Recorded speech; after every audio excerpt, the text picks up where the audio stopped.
Sorting algorithms give us an opportunity to apply what we've learned about the analysis of algorithms, together with the writing of template functions, as well as an opportunity to review recursion and STL abstractions like iterators. That's a lot of ground to cover.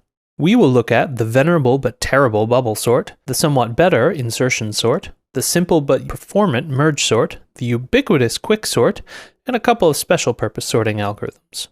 First, some ground rules. We're going to start by looking at arrays of integers that need to be sorted into a non-decreasing order. In class, we'll work more generally with templates that accept any movable or copyable data type, that is, something with a move or copy constructor. Our templates will also accept comparator functions as parameters, so that we can sort by whatever criteria we like: increasing value, decreasing value, increasing length of a student object's name, etc. Finally, we will use iterators rather than arrays to be as general as possible. To get the basic idea of these sorting algorithms, however, this video will show arrays of integers. The first sorting algorithm you saw in Engineering 1 was the bubble sort. This algorithm takes multiple linear passes through an array, comparing consecutive elements and swapping them if they're out of order. This has the effect of causing the largest number to bubble up through the array until it reaches the end. The algorithm then repeats, causing the second largest element to bubble up and so on. For an n-element array, up to n-1 passes may be required, though the algorithm can exit early if a pass doesn't do any swaps. This indicates that the array is already sorted. The ith pass through the array will perform n-i-1 comparisons and up to the same number of swaps. So, the overall number of operations, in the worst case, is n-1 times a constant times n-i-1, which simplifies asymptotically to n squared. Thus, the bubble sort is a quadratic algorithm. Sorting twice as much data will cost you something like 4 times as much computation.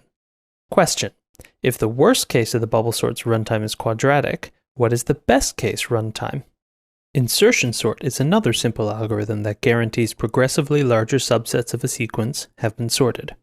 Like the bubble sort, it propagates elements to the place they belong within the already sorted portion of the sequence. Unlike the bubble sort, however, it does this more directly, with an insert-like operation instead of a series of swaps.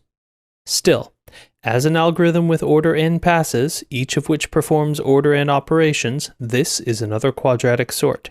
The constant value c may be lower, but it's still a big O n squared algorithm. The merge sort is more sophisticated. It's an example of a recursive sorting algorithm. At first glance, it appears to perform more work than the simple bubble or insertion sort algorithms, but its asymptotic performance is categorically superior. The merge sort takes two already sorted sequences and merges them together into a larger sorted sequence. It is defined recursively. We can sort a sequence of length n if we are given two sorted subsequences of length n over 2. The base case is when n equals 1. Such a sequence is trivially already sorted. The process of merging two subsequences together is linear. The algorithm needs to track the next element in each sorted subsequence and choose the smaller one to add to the larger sequence. This takes order n operations. We will analyze the overall runtime complexity of the merge sort in class, because it's a really neat example of recursion in both the algorithm and the analysis.